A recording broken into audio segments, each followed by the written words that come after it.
Friends, ഇന്ന് നമ്മൾ discuss ചെയ്യാൻ പോകുന്നത് 4ാം ക്ലാസ്സിന്റെ അറബിക്കിന്റെ ആനുവൽ എക്സാമിനേഷൻ ക്വസ്റ്റ്യൻ പേപ്പറാണ്. ആദ്യത്തെ 15 മിനിറ്റ് കൂട്ടുകാർക്ക് ചോദ്യങ്ങൾ നന്നായി വായിച്ചു മനസ്സിലാക്കാനുള്ള സമയമാണ്. ആദ്യത്തെ ആക്ടിവിറ്റിക്ക് നിർബന്ധമായിട്ടും ഉത്തരം എഴുതിയിരിക്കണം. 2 മുതൽ 6 വരെയുള്ള പ്രവർത്തനങ്ങളിൽ അറിയുന്ന ഏതെങ്കിലും 4 എണ്ണത്തിന് മാത്രം ഉത്തരം എഴുതിയാൽ മതി. ആക്ടിവിറ്റി 1 നഖറുൽ ഫിഖറത വനുജീബ്. താഴെ നൽകിയിരിക്കുന്ന പാരഗ്രാഫ് വായിച്ചിട്ട് അതിന് താഴെ നൽകിയിരിക്കുന്ന ചോദ്യങ്ങൾക്ക് ഉത്തരം എഴുതാനാണ് കൂട്ടുകാരോട് പറഞ്ഞിരിക്കുന്നത്. തസ്കുനു ഉസ്റത്തു ജവാദ് ഫി ഖറിയത്തിൻ മഅൽ ജദ്ദി വൽ ജദ്ദത്തി. വല്യമ്മയുടെയും വല്യപ്പയുടെയും കൂടെ ജവാദിന്റെ കുടുംബം ഗ്രാമത്തിലാണ് താമസിക്കുന്നത്. യുഹിബ്ബു ജവാദ് ഉഖ്തുഹു മാജിദ വൽ ജദ്ദത കസീറൻ. ജവാദിന് അവന്റെ സഹോദരി മാജിദയെയും അവന്റെ വല്യമ്മയെയും വളരെയധികം ഇഷ്ടമാണ്. നഖസുൽ ജദ്ദത്തു ഖിസസ അൽ ഹൈവാനാത്തി വത്തുയൂരി. വല്യമ്മ പക്ഷികളുടെയും മൃഗങ്ങളുടെയും കഥകൾ പറയും. തുഹിബ്ബു മാജിദ ഖിസസ തുയൂരി. മാജിദയ്ക്ക് പക്ഷികളുടെ കഥകളാണ് ഇഷ്ടം. വജവാദ് യുഹിബ്ബു ഖിസസൽ ഹൈവാനാത്ത്. ജവാദിന് മൃഗങ്ങളുടെ കഥകളാണ് ഇഷ്ടം. കാന ജദ്ദുഹു മുസാരിഅൻ. അവന്റെ വല്യപ്പ കർഷകനാണ്. യസ്റഉൽ ഖളറവാത്ത്. പച്ചക്കറികളാണ് കൃഷി ചെയ്യുന്നത്. നുജീബു. ഉത്തരമെഴുതാം. ഫസ്റ്റ് ക്വസ്റ്റ്യൻ, മൻ യുഹിബ്ബു ഖിസസൽ ഹൈവാനാത്ത്. മൃഗങ്ങളുടെ കഥകൾ ആർക്കാണ് ഇഷ്ടം? എന്തെല്ലാമാണ് ഇവിടെ ഓപ്ഷൻസ് നൽകിയിരിക്കുന്നത്?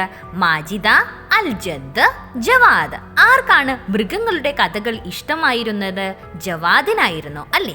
സെക്കൻഡ് ക്വസ്റ്റ്യൻ, മാതാ കാന യസ്റഉൽ ജദ്ദു. വല്യപ്പ എന്തായിരുന്നു കൃഷി ചെയ്തിരുന്നത്?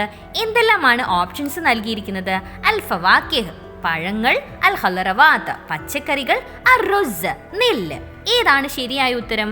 അൽ ഖളറവാത്ത്, പച്ചക്കറികളാണ് അല്ലേ? തേർഡ് ക്വസ്റ്റ്യൻ, ഐന യസ്കുനു ജവാദ്. ജവാദ് എവിടെയാണ് താമസിക്കുന്നത്?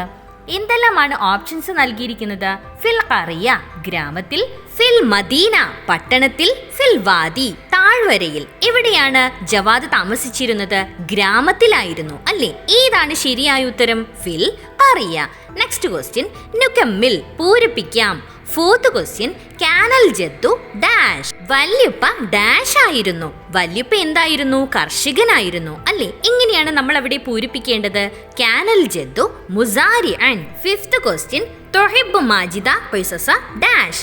മാജിദയ്ക്ക് ഡാഷ് കഥകളായിരുന്നു ഇഷ്ടമുണ്ടായിരുന്നത്. ഏത് കഥകളായിരുന്നു മാജിദയ്ക്ക് ഇഷ്ടമുണ്ടായിരുന്നത്? പക്ഷികളുടെ കഥകളായിരുന്നു അല്ലേ? എങ്ങനെയാണ് നമ്മൾ അവിടെ പൂരിപ്പിക്കേണ്ടത്? തുഹിബ്ബു മാജിദ ഖിസസ തുയൂർ. അൻഷദത് മാജിദ ഫി സൊഫി നശീദത്തൻ അനിൽ ഹൈവാനാത്തി വത്തുയൂരി. മാജിദ ക്ലാസ്സിൽ വെച്ച് മൃഗങ്ങളെക്കുറിച്ചും പക്ഷികളെക്കുറിച്ചുമുള്ള പാട്ടുപാടി. ആക്ടിവിറ്റി 2 നുകമ്മിലു ബിമുസാഅദതി സുവരി. മാജിദ പാടിയ പാട്ട് ചിത്രങ്ങളുടെ സഹായത്തോടെ കൂട്ടുകാരോട് പൂരിപ്പിക്കാനാണ് പറഞ്ഞിരിക്കുന്നത്. എന്തെല്ലാമാണ് ചിത്രങ്ങളും അവയുടെ പാട്ടുകളും എന്ന് നമ്മൾക്കൊന്ന് നോക്കാം. സിംഹത്തെ കുറിച്ച് എന്താണ് മാജിദ പാടിയിരിക്കുന്നത്? അന ഹയവാനുൻ അന ഹയവാനുൻ അസ്കുനു ദൗമൻ ഫിൽ അരീൻ. ഇനി അടുത്തതായി ചിത്രത്തിൽ കൂട്ടുകാർ എന്താണ് കാണുന്നത്? ഒരു നായയാണ് അല്ലേ? എങ്ങനെയാണ് മാജിദ നായയെ കുറിച്ച് പാട്ട് പാടിയത്? അന ഹയവാനുൻ അന ഹയവാനുൻ അസ്കുനു ദൗമൻ ഫി ഡാഷ്. നായയുടെ കൂടിന് എന്താണ് നമ്മൾ അറബിയിൽ പഠിച്ചിരിക്കുന്നത്? വിജാർ. അപ്പോൾ എങ്ങനെയാണ് ഇവിടെ പൂരിപ്പിക്കേണ്ടത്? അസ്കുനു ദൗമൻ ഫിൽ വിജാർ. അടുത്തതായി ചിത്രത്തിൽ കൂട്ടുകാർ എന്താണ് കാണുന്നത്? ഒരു ആടാണ് അല്ലേ? എങ്ങനെയാണ് മാജിദ ആടിനെ കുറിച്ച് പാട്ട് പാടിയിരിക്കുന്നത്? അന ഹയവാനുൻ അന ഹയവാനുൻ ഡാഷ്. എങ്ങനെയാണ് അവിടെ പൂരിപ്പിക്കേണ്ടത്? ആടിന്റെ കൂടിന് എന്താണ് നമ്മൾ അറബിയിൽ പഠിച്ചിരിക്കുന്നത്? മർബലുൻ. അത് വെച്ച് നമ്മൾക്ക് എങ്ങനെ പൂരിപ്പിക്കാം? അസ്കുനു ദൗമൻ ഫിൽ മർബൽ. ഇനി അടുത്തതായി ചിത്രത്തിൽ എന്താണ് കൂട്ടുകാർ കാണുന്നത്? ഒരു കാക്കയും അതിന്റെ കൂടുമാണ് അല്ലേ? എങ്ങനെയാണ് കാക്കയെ കുറിച്ച് മാജിദ പാട്ട് പാടിയിരിക്കുന്നത്? അന ത്വാഇറുൻ അന ത്വാഇറുൻ അസ്കുനു ദൗമൻ ഫിൽ ഉഷി. ഇനി അടുത്ത ചിത്രത്തിൽ കൂട്ടുകാർ എന്താണ് കാണുന്നത്? കോഴിയും കൂടുമാണ് അല്ലേ? എങ്ങനെയായിരിക്കും മാജിദ കോഴിയെയും കൂടിനെയും കുറിച്ച് പാട്ട് പാടിയത്? നമ്മൾക്കൊന്ന് പൂരിപ്പിച്ചു നോക്കാം. അന ത്വാഇറുൻ അന ത്വാഇറുൻ അസ്കുനു ദൗമൻ ഫിൽ ഹുമ്മി. കാന ജവാദുൻ യർജിഉ മിനൽ ഖിർതാസിയ. ജവാദ് സ്റ്റേഷനറി കടയിൽ നിന്നും മടങ്ങുകയായിരുന്നു. റഅ ഫി ത്വരീഖി സവാദൻ. വഴിയിൽ വെച്ച് അവൻ സവാദിനെ കണ്ടുമുട്ടി. ഫദാറ ബൈനഹുമാ ഹിവാർ. അങ്ങനെ അവർക്കിടയിൽ സംഭാഷണം നടന്നു. ആക്ടിവിറ്റി 3 നുകമ്മിലുൽ ഹിവാർ. ആ സംഭാഷണമാണ് നമ്മൾക്ക് ഇവിടെ പൂരിപ്പിക്കേണ്ടത്. സവാദ് എന്താണ് പറയുന്നത്? അസ്സലാമു അലൈക്കും. ജവാദ് വഅലൈക്കും അസ്സലാം വറഹ്മത്തുള്ളാഹ്. അപ്പോൾ സവാദ് എന്താണ് പറയുന്നത്? ഡാഷ് ഫിൽ കീസി. നിന്റെ കീസിൽ ഡാഷ്. എന്തായിരിക്കും ചോദിച്ചിരിക്കുന്നത്? എന്താണ് നിന്റെ കീസിൽ എന്നായിരിക്കും അല്ലേ? ഇങ്ങനെയാണ് നമ്മൾ അവിടെ പൂരിപ്പിക്കേണ്ടത്. മാദാ ഫിൽ കീസി. അപ്പോൾ ജവാദ് എന്താണ് മറുപടി പറയുന്നത്? അൽ ഔറാഖുൽ മുലവ്വന വദ്ദബ്ബാസ. കളർ പേപ്പറുകളും സ്റ്റാപ്ലറുമാണ് അല്ലേ? അപ്പോൾ സവാദ് എന്താണ് ചോദിക്കുന്നത്? മിൻ ഐന ഇഷ്തറീത. നീ ഇത് എവിടെ നിന്നാണ് വാങ്ങിയത്? അപ്പോൾ ജവാദ് എന്താണ് മറുപടി പറയുന്നത്? മിൻ ഖർത്താസിയത്തി അന്നുജൂം. അന്നുജൂം എന്ന സ്റ്റേഷനറി കടയിൽ നിന്നാണെന്നാണ് ജവാദ് പറയുന്നത്. സവാദ് എന്താണ് പിന്നീട് ചോദിക്കുന്നത്? ഡാഷ് അദ്ദബ്ബാസ. സ്റ്റേപ്ലറിന് ഡാഷ്. എന്തായിരിക്കും അവിടെ സവാദ് ചോദിച്ചിട്ടുണ്ടാവുക? അതറിയണമെങ്കിൽ നമ്മൾ ജവാദ് എന്താണ് അതിന് മറുപടി പറഞ്ഞത് എന്ന് നോക്കിയാൽ മതി. എന്താണ് ജവാദ് മറുപടി പറഞ്ഞിരിക്കുന്നത്? അർബഊന റൂബയ. 40 രൂപ എന്നാണ് മറുപടി പറഞ്ഞത്. അങ്ങനെയാണെങ്കിൽ മുകളിൽ സവാദ് എന്തായിരിക്കും ചോദിച്ചിരിക്കുന്നത്? ഈ സ്റ്റേപ്ലറിന് എത്രയാണ് വില എന്നായിരിക്കും അല്ലേ? എങ്ങനെയാണ് നമ്മൾ അവിടെ പൂരിപ്പിക്കേണ്ടത്? കം റൂബിയ ലിദ്ദബ്ബാസ. അപ്പോഴാണ് ജവാദ് 40 രൂപ എന്ന് മറുപടി പറഞ്ഞത്. പിന്നീട് ജവാദ് എന്താണ് ചോദിക്കുന്നത്? ഇലാ ഐന ഡാഷ്. നീ എങ്ങോട്ടാണ് ഡാഷ്. എങ്ങനെയാണ് പറയേണ്ടത്? നീ എങ്ങോട്ടാണ് പോകുന്നത് എന്നാണ് അവിടെ ജവാദ് ചോദിക്കുന്നത്. എങ്ങനെയാണ് നമ്മൾ പൂരിപ്പിക്കേണ്ടത്? ഇലാ ഐന തദ്ഹബു. അപ്പോഴാണ് സവാദ് എന്താണ് മറുപടി പറയുന്നത്? അന ഐലൻ ഇലൽ ഖർത്താസിയ. ഞാനും സ്റ്റേഷനറി കടയിലേക്കാണ്. അപ്പോൾ ജവാദ് എന്താണ് പറയുന്നത്? മാദാ ഡാഷ് അൻ തശ്തരി. നീ എന്താണ് വാങ്ങാൻ ഡാഷ്. എന്തായിരിക്കും ചോദിച്ചത്? നീ എന്താണ് വാങ്ങാൻ ഉദ്ദേശിക്കുന്നത് എന്നായിരിക്കും അല്ലേ? എങ്ങനെയാണ് നമ്മൾ അവിടെ പൂരിപ്പിക്കേണ്ടത്? മാദാ തുരീദു അൻ തശ്തരി. അപ്പോൾ സവാദ് എന്താണ് മറുപടി പറയുന്നത്? അഖലാമൻ മുലവ്വന. കളർ പെന്നുകളാണ് അല്ലേ? പിന്നീട് ജവാദ് എന്താണ് പറയുക? ശുക്രൻ, താങ്ക് യു. സവാദ് അഫ്വൻ.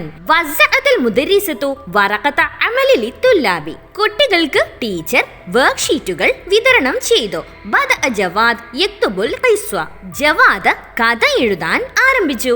ആക്ടിവിറ്റി 4 നുറത്തിബുൽ ഖിസ്വ. താഴെ നൽകിയിരിക്കുന്ന കഥ കൂട്ടുകാരോട് ക്രമപ്പെടുത്തി എഴുതാനാണ് പറഞ്ഞിരിക്കുന്നത്. എന്തെല്ലാമാണ് ഇവിടെ നൽകിയിരിക്കുന്നത് എന്ന് നോക്കാം. ലഅബ അർഷദ് ഫിൽ മത്വരി. അർഷദ് മഴയത്ത് കളിച്ചു. സമിഅത്തിൽ ഉമ്മു ബകാഅഹു. അവൻ കരയുന്നത് ഉമ്മ കേട്ടു. അസ്റഅത്തിൽ ഉമ്മു ഇലൈഹി വളമ്മത്ഹു ഇലൈഹ. ഉമ്മ വേഗത്തിൽ ചെന്ന് അവനെ കെട്ടിപ്പിടിച്ചു. ബകാ അർഷദ് ഫി മുൻതസഫിൽ ലൈലി. പാതിരാത്രിയിൽ അർഷദ് കരഞ്ഞു. അസ്വാബഹുൽ ഹുമ്മ. അവന് പനി ബാധിച്ചു. ഇനി ഈ കഥ നമ്മൾക്കൊന്ന് ക്രമപ്പെടുത്തി എഴുതി നോക്കാം അല്ലേ? എങ്ങനെയാണ്? ഒന്നാമത്തേത് എന്താണ് വരുന്നത്? ലഅബ അർഷദ് ഫിൽ മത്വരി. രണ്ടാമത്തേതോ അസ്വാബഹുൽ ഹുമ്മ. മൂന്നാമത്തേതോ ബകാ അർഷദ് ഫി മുൻതസഫിൽ ലൈലി. നാലാമത്തേത് എന്താണ്? സമിഅത്തിൽ ഉമ്മു ബകാഅഹു. അഞ്ചാമത്തേത് എന്താണ്? അസ്റഅത്തിൽ ഉമ്മു ഇലൈഹി വളമ്മത്ഹു ഇലൈഹ. ദഹബ അർഷദ് മഅ വാലിദിഹി ഇല ത്വബീബി. അർഷദ് അവന്റെ ഉപ്പയുടെ കൂടെ ഡോക്ടറുടെ അടുത്തേക്ക് പോയി. ഫജറ ബൈനഹും ഹിവാർ. അങ്ങനെ അവർക്കിടയിൽ ഒരു സംഭാഷണം നടന്നു. ആക്ടിവിറ്റി 5 നുകമ്മിലുൽ ഹിവാർ. ആ സംഭാഷണമാണ് കൂട്ടുകാർ ഇനി പൂർത്തിയാക്കേണ്ടത്. അൽ വാലിദ്. എന്താണ് ഉപ്പ പറയുന്നത്? സ്വബാഹുൽ ഖൈർ. Good morning. അപ്പോൾ അത്വബീബ് എന്തായിരിക്കും മറുപടി പറഞ്ഞത്? സ്വബാഹുൻ നൂർ. Good morning. പിന്നീട് ഡോക്ടർ എന്താണ് ചോദിക്കുന്നത്? മാദാ അസ്വാബ ലിത്വഫിൽ. നിങ്ങളുടെ കുട്ടിക്ക് എന്താണ് പറ്റിയത്? അപ്പോൾ അൽ വാലിദ് എന്തായിരിക്കും മറുപടി പറഞ്ഞത്? എന്തായിരുന്നു അർഷദിന് പറ്റിയിരുന്നത്? പനി ബാധിച്ചതായിരുന്നു അല്ലേ? എങ്ങനെയാണ് നമ്മൾ അവിടെ പൂരിപ്പിക്കേണ്ടത്? അസ്വാബഹുൽ ഹമ്മ. അവന് പനി ബാധിച്ചു. അപ്പോൾ അത്വബീബ് ഡോക്ടർ എന്താണ് ചോദിക്കുന്നത്? മാ ഇസ്മുക. നിന്റെ പേരെന്താണ്? അപ്പോൾ അർഷദ് എന്തായിരിക്കും മറുപടി പറഞ്ഞത്? അർഷദിന്റെ പേര് പറഞ്ഞിട്ടുണ്ടാകും അല്ലേ? എങ്ങനെയാണ് നമ്മൾ അവിടെ പൂരിപ്പിക്കേണ്ടത്? ഇസ്മി അർഷദ്. എന്റെ പേര് അർഷദ് എന്നാണ്. അപ്പോൾ അത്വബീബ് ഡോക്ടർ എന്താണ് ചോദിക്കുന്നത്? മതാ ബദഅ. എപ്പോഴാണ് തുടങ്ങിയത്? അർഷദിന് എപ്പോഴായിരുന്നു പനി തുടങ്ങിയിരുന്നത്? പാതിരാത്രിയിലായിരുന്നു അല്ലേ? അർഷദ് എന്തായിരിക്കും മറുപടി പറഞ്ഞത്? ഫി മുൻതസഫിൽ ലൈലി. പിന്നീട് പിന്നീട് അത്വബീബ് ഡോക്ടർ എന്താണ് ചോദിക്കുന്നത്? ലാ ബഅസ, സാരമില്ല, തനാവൽ ഹാദ ദവാ, ഈ മരുന്ന് കഴിച്ചാൽ മതി. അപ്പോൾ അൽ വാലിദ് ഉപ്പ എന്തായിരിക്കും പറഞ്ഞിട്ടുണ്ടാവുക? ശുക്രൻ, താങ്ക് യു. അത്വബീബ് അഫ്വൻ. അഅദ്ദ ജവാദ് ലൗഹാത്തിൻ തതഅല്ലഖു ബി അയ്യാമിൽ ഇഹ്തിഫാലാത്ത്. ദിനാഘോഷങ്ങളുമായി ബന്ധപ്പെട്ട ബോർഡുകൾ ജവാദ് തയ്യാറാക്കി. ആക്ടിവിറ്റി 6 നുഅദ്ദുൽ ലൗഹാത്ത്. താഴെ കുറച്ച് ദിനാഘോഷങ്ങളുമായി ബന്ധപ്പെട്ട ബോർഡുകളാണ് നൽകിയിരിക്കുന്നത്. അവയിൽ കുറച്ച് ഭാഗങ്ങൾ വിട്ടുപോയിട്ടുണ്ട്. അവ കൂട്ടുകാർ പൂരിപ്പിക്കുകയാണ് വേണ്ടത്. കൂട്ടുകാർക്ക് പൂരിപ്പിക്കാനായി ഇവിടെ നടുവിൽ ഒരു ബോക്സിൽ കുറച്ച് സൂചനകൾ നൽകിയിട്ടുണ്ട്. അവയിൽ നിന്നും അനുയോജ്യമായവ എടുത്ത് ഓരോ ബോർഡിലും പൂരിപ്പിക്കുകയാണ് വേണ്ടത്. എന്തെല്ലാമാണ് ഇവിടെ നൽകിയിരിക്കുന്ന സൂചനകൾ? യൂനിയു 19, ജൂൺ 19, യൗമുൽ ബിഅ പരിസ്ഥിതി ദിനം, നവംബർ 14, നവംബർ 14, യൗമുൽ ഇസ്തിഖ്ലാൽ സ്വാതന്ത്ര്യ ദിനം, ഡിസംബർ 18, ഡിസംബർ 18. ഇനി ഇവ ഉപയോഗിച്ച് നമ്മൾക്ക് ബോർഡുകൾ പൂരിപ്പിച്ച് നോക്കാം. ഫസ്റ്റ് വൺ ഓഗസ്റ്റ് 15, ഓഗസ്റ്റ് 15 ഏത് ദിവസമാണ്? സ്വാതന്ത്ര്യ ദിനമാണ് അല്ലേ? ഏതാണ് നമ്മൾ അവിടെ പൂരിപ്പിക്കേണ്ടത്? യൗമുൽ ഇസ്തിഖ്ലാൽ. സെക്കൻഡ് വൺ യൗമു ഈദുൽ അത്ഫാൽ ശിശുദിനം. ഏതാണ് ആ ദിവസം? നവംബർ 14 ആണ് അല്ലേ? ഏതാണ് നമ്മൾ അവിടെ പൂരിപ്പിക്കേണ്ടത്? നവംബർ 14. തേർഡ് വൺ അൽ യൗമുൽ ആലമിയു ലിൽ ലുഗത്തിൽ അറബിയ്യ ലോക അറബി ഭാഷാ ദിനം. ഏതാണ് ആ ദിവസം? ഡിസംബർ 18 ആണ് അല്ലേ? ഏതാണ് നമ്മൾ അവിടെ പൂരിപ്പിക്കേണ്ടത്? ഡിസംബർ 18. ഫോർത്ത് വൺ യൗമുൽ ഖിറാഅ വായനാ ദിനം. ഏതാണ് ആ ദിവസം? ജൂൺ 19 ആണ് അല്ലേ? ഏതാണ് നമ്മൾ അവിടെ പൂരിപ്പിക്കേണ്ടത്? യൂനിയു 19. ഫിഫ്ത്ത് വൺ യൂനിയു 5, ജൂൺ 5. ഏതാണ് ആ ദിവസവുമായി ബന്ധപ്പെട്ട ആഘോഷം? പരിസ്ഥിതി ദിനമാണ് അല്ലേ? എന്താണ് നമ്മൾ അവിടെ പൂരിപ്പിക്കേണ്ടത്? യൗമുൽ ബിഅ. All the best for your exam. കൂടുതൽ ക്വസ്റ്റ്യൻ പേപ്പേഴ്സിനായി ഈ ചാനലിൽ തന്നെ നൽകിയിരിക്കുന്ന standard 4 previous question paper discussions എന്ന പ്ലേലിസ്റ്റിൽ പോയി പരിശോധിക്കുമല്ലോ. Thanks for watching. If you like this video, please do subscribe and share.